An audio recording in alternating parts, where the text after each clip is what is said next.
வணக்கம் நண்பா. நண்பா, இந்த உலகத்துல நாம வாழ்றதுக்கு காத்து வேணும், தண்ணி வேணும்னு சொல்வாங்க. ஆனா ஒரு மனுஷன் நிமிர்ந்து நடக்கிறதுக்கு அவனுக்கு தேவையானது அவனோட மதிப்பு. நீங்க ஒரு இடத்துக்கு போகும்போது அங்க இருக்கிறவங்க உங்களை எப்படி பார்க்கறாங்க? உங்களை மதிக்கிறாங்களா இல்ல அலட்சியப்படுத்துறாங்களா? ஏன் எனக்கு மட்டும் இந்த நிலைமைன்னு நீங்க என்னைக்காவது ராத்திரி தூங்கும்போது யோசிச்சிருக்கீங்களா? நீங்க எவ்வளவோ நல்லது செய்வீங்க, எல்லாருக்கும் உதவி செய்வீங்க. ஆனா கடைசியில உங்களுக்கு கிடைக்கிறது என்னவோ ஏமாற்றமும் அவமானமுமாத்தான் இருக்கும். இதுக்கு காரணம் மத்தவங்க மேல இருக்கிற தப்பு இல்ல நண்பா. உங்ககிட்டயே உங்களுக்கு தெரியாம ஒட்டிக்கிட்டு இருக்கிற சில நச்சுத்தன்மையான பழக்கங்கள் தான். இந்த வீடியோவோட ஒவ்வொரு நிமிஷமும் உங்களைச் செதுக்கப் போகுது. குறிப்பா அந்த 10வது விஷயம் இருக்கே, அதை மட்டும் நீங்க மாத்திக்கிட்டீங்கன்னா இந்த உலகமே உங்க காலடியில வந்து நிக்கும். இது வெறும் மோட்டிவேஷன் பேச்சு இல்ல, இது ஒரு வாழ்வியல் ரகசியம். முதல்ல நாம தவிர்க்க வேண்டிய அந்த மோசமான பழக்கம் என்ன தெரியுமா? அதுதான் அளவுக்கு அதிகமா பேசுறது. நம்ம ஊர்ல ஒரு பழமொழி உண்டு, நிறைகுடம் தழும்பாதுன்னு. ஆனா நாம பல நேரங்கள்ல நம்மளோட அறிவையும் நம்மளோட திறமையையும் மத்தவங்க கிட்ட காமிக்கணுங்கிறதுக்காக இடைவிடாம பேசிக்கிட்டே இருப்போம். நீங்க எவ்வளவுக்கு எவ்வளவு அதிகமா பேசுறீங்களோ அவ்வளவு உங்களோட வார்த்தைகளோட மதிப்பு குறைஞ்சுக்கிட்டே போகும்.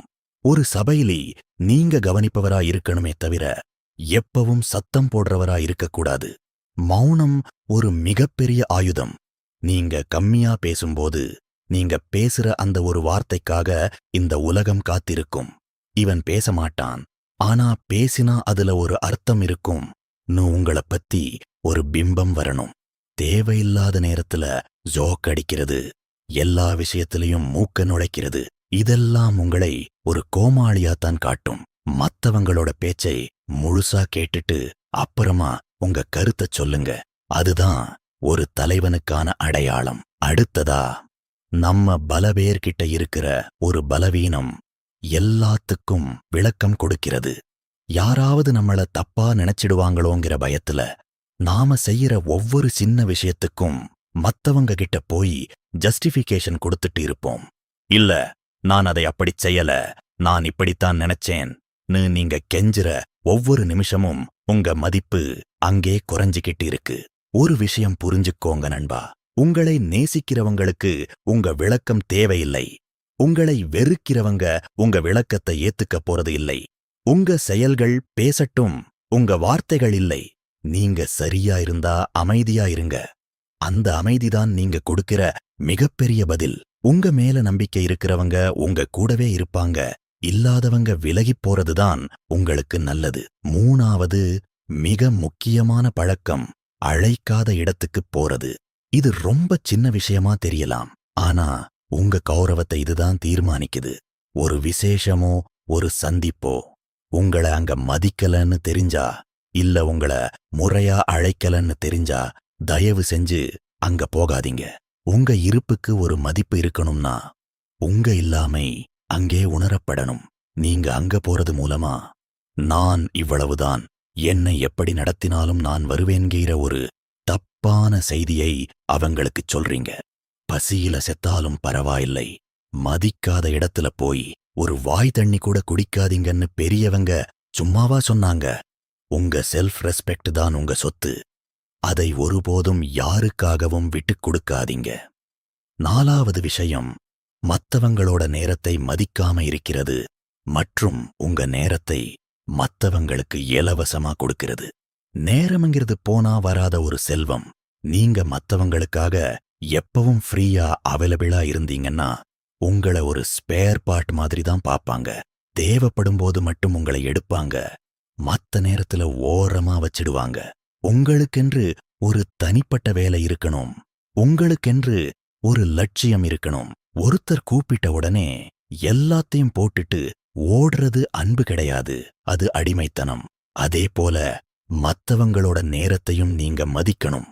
சொன்ன நேரத்துக்கு போறது, தேவையில்லாம மத்தவங்களோட வேலையில குறுக்கிடாம இருக்கிறது, இதெல்லாம் உங்களை ஒரு பண்புள்ள மனுஷனா காட்டும். அடுத்ததா அந்த புறம் பேசுறது மற்றும் அடுத்தவங்க வாழ்க்கையை வேடிக்கை பார்க்கிறது. ஒருத்தரோட குறையை அவர் இல்லாதப்போ பேசுறது உங்களோட தரம் தாழ்ந்த குணத்தை காட்டுது. நீங்க இன்னொருத்தரை பத்தி என்கிட்ட தப்பா பேசுறீங்கன்னா நான் என்ன நினைப்பேன் தெரியுமா? கண்டிப்பா இவன் என்னை பத்தியும் இன்னொருத்தன்கிட்ட இப்படித்தான் பேசுவான்னு தான் நினைப்பேன். ஒரு சிறந்த மனுஷன் எப்பவுமே புதிய ஐடியாக்களைப் பத்தி பேசுவான். ஒரு சாதாரண மனுஷன் நிகழ்வுகளைப் பத்தி பேசுவான். ஆனா ஒரு தரம் குறைந்த மனுஷன் மட்டும்தான் அடுத்த மனுஷங்கள பத்தி பேசுவான். நீங்க இதுல யாருன்னு நீங்களே முடிவு பண்ணிக்கோங்க. அடுத்தவங்க வீட்டுல என்ன நடக்குது, அவங்க என்ன ட்ரெஸ் போடுறாங்கன்னு ஆராய்ச்சி பண்றத விட்டுட்டு உங்க வாழ்க்கையில அடுத்த கட்டத்துக்கு போறது எப்படின்னு யோசிங்க. 6வது பழக்கம் பொருளாதார சுதந்திரம் இல்லாம இருக்கிறது மற்றும் கடன் வாங்கிறது. பணம் மட்டுமே வாழ்க்கை இல்லை. ஆனா பணம் இல்லாம இங்க வாழ்க்கை இல்லைங்கிறது தான் நிதர்சனம். நீங்க எப்போ அடுத்தவங்க கிட்ட காசுக்காக கையேந்திரீங்களோ அப்போவே உங்களோட மதிப்பு அங்க காணாம போயிடும். கடன் வாங்கிறது உங்க நிம்மதிய மட்டும் இல்ல, உங்க கௌரவத்தையும் அழிச்சிடும். முடிஞ்ச வரைக்கும் உங்க வருமானத்துக்குள்ள வாழ கத்துக்கோங்க.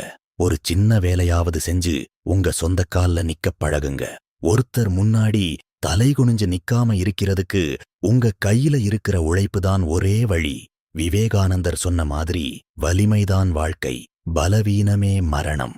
பொருளாதார ரீதியா நீங்க பலமா இருந்தா மட்டும்தான் இந்த சமூகம் உங்களை ஒரு மனுஷனா மதிக்கத் தொடங்கும். 7வது விஷயம் தன்னையே தாழ்த்தி பேசுறது. இது ஒரு வகையான போலி அடக்கம்னு சில பேர் நினைப்பாங்க.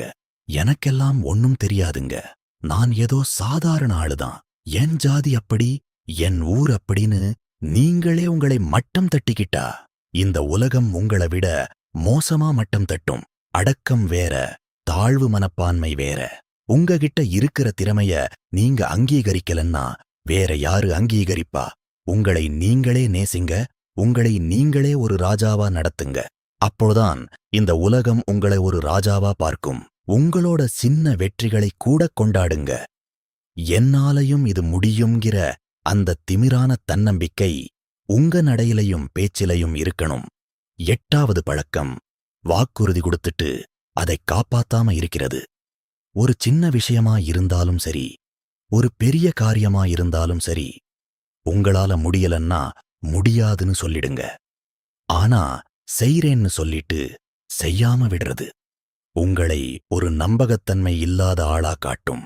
ஒரு மனுஷனோட வார்த்தைக்கு மதிப்பு இல்லைன்னா அந்த மனுஷனுக்கே மதிப்பு இல்லைன்னு அர்த்தம். கொடுத்த அப்புறம் அந்த வாக்கை காப்பாத்த உங்க உயிரை கூட கொடுங்க. அதுதான் ஒரு உண்மையான ஆளுமைக்கு அழகு. நீங்க ஒரு முறை சொல்ல காப்பாத்திட்டீங்கன்னா அடுத்த முறை நீங்க பேசும்போது எல்லாரும் பயபக்தியோட கேட்பாங்க. 9வது விஷயம் தேவையில்லாத அட்வைஸ் பண்றது. இது பல பேருக்கு இருக்கிற ஒரு வியாதி. ஒருத்தர் உங்ககிட்ட வந்து உதவி கேட்டாலோ இல்ல ஆலோசனை கேட்டாலோ மட்டும் சொல்லுங்க. அதை விட்டுட்டு வழிய போய் நீ அப்படி பண்ணு இப்படி பண்ணுன்னு சொன்னா அவங்க உங்களை ஒரு எரிச்சலான ஆளாத்தான் பார்ப்பாங்க. உங்க அறிவுரை எவ்வளவுதான் மேன்மையானதா இருந்தாலும் கேட்காதவனுக்கு அது வெறும் குப்பை. நீங்க அமைதியா இருந்து உங்க வாழ்க்கையில சாதிச்சு காட்டுங்க. அந்த சாதனை மத்தவங்களுக்கு பாடமா இருக்கட்டும். நீங்க வாயால சொல்றதை விட உங்க வாழ்க்கை மூலமா காட்டுறதுதான் மத்தவங்க மனசுல ஆழமா பதியும். இப்போ அந்த 10வது மிக முக்கியமான ரகசியம் எதிர்பார்ப்பு மற்றும் அடுத்தவங்க புகழுக்காக ஏங்குறது. மத்தவங்க நம்மள புகழணும், அவங்க நமக்கு முன்னுரிமை கொடுக்கணும்னு நீங்க எப்போ எதிர்பார்க்க ஆரம்பிக்கிறீங்களோ அப்போவே உங்களோட மகிழ்ச்சிக்கான சாவியை அவங்க கிட்ட அடகு வச்சிடுறீங்க. எதிர்பார்ப்பு தான் எல்லா ஏமாற்றத்துக்கும் காரணம். நீங்க ஒரு காரியத்தை செய்றீங்களா, அதை உங்களுக்காக செய்யுங்க, ஒரு ஆத்ம திருப்திக்காக செய்யுங்க. மத்தவங்க பாராட்டுவாங்கன்னு செஞ்சீங்கன்னா அவங்க பாராட்டாதப்போ நீங்க உடைஞ்சு போயிடுவீங்க.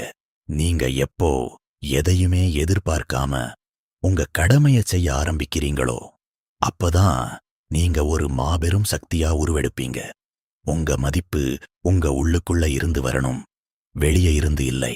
நண்பா, இந்த மாற்றங்கள் எல்லாம் ஒரே நாள்ல நடந்துடாது. இது ஒரு நீண்ட பயணம். ஆனா இந்த 10 பழக்கங்களை நீங்க ஒன்னொன்னா விட ஆரம்பிக்கும்போது உங்களைச் சுத்தி இருக்கிற சூழல் மாறுறதை நீங்க கண்கூடா பார்ப்பீங்க. உங்கள அலட்சியப்படுத்தினவங்க உங்ககிட்ட பேசத் தயங்குவாங்க. உங்கள மட்டம் தட்டினவங்க உங்க வளர்ச்சிய பார்த்து ஆச்சரியப்படுவாங்க. ஒரு சிங்கம் காட்டுக்கு ராஜாங்கிறது அது கத்துறதுனால இல்ல, அதோட கம்பீரமான நடையினாலையும் அது தேவையில்லாம யாரையும் சீண்டாத குணத்தினாலையும் தான். நீங்களும் ஒரு சிங்கமா மாறுங்க. இந்த உலகம் உங்களை வணங்கும். வாழ்க்கைங்கிறது ஒரு முறைதான். அதுல ஒரு சாதாரண ஆளா வாழ்ந்துட்டு போகாம ஒரு அடையாளத்தை உருவாக்கிட்டு போங்க. உங்க மதிப்பு உங்க கையில தான் இருக்கு. அதை இன்னைக்கே உயர்த்த ஆரம்பிங்க. விழித்துக் கொள்ளுங்கள், சாதிக்கப் பிறந்துள்ளீர்கள்.